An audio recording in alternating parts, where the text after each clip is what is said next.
Good day, everyone. Today, I want to talk about strengthening flood control in the Philippines.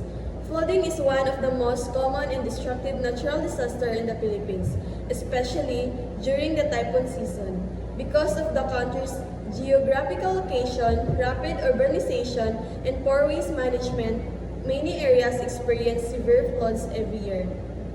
I strongly agree that implementing effective flood control measures is essential to protect lives, properties, and the environment through the cooperation of the government and citizens. The country can significantly reduce the damage caused by flooding.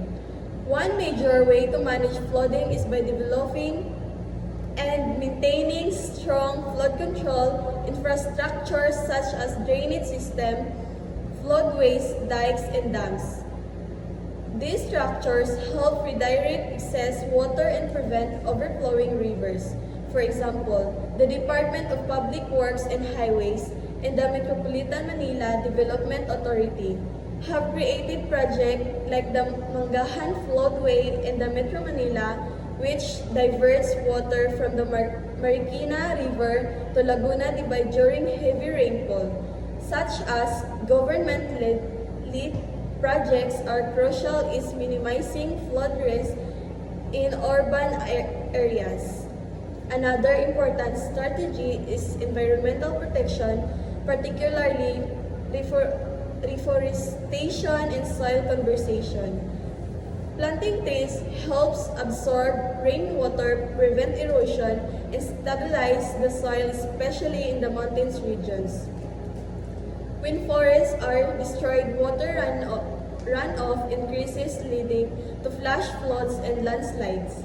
Thus, restoring forests and protecting natural watersheds play a vital role in long-term flood prevention and environmental balance.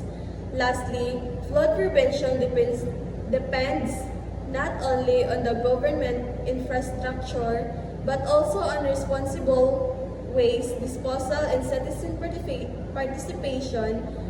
Many floods are worsened by clogged drainage system caused by improper waste management. Educating people about proper waste segregation, recycling, and community cleanup drives can significantly lessen flooding. Active participation from the public in maintaining cleanliness and supporting reforestation programs ensure the success of flood control efforts. In conclusion, I firmly believe that flood control in the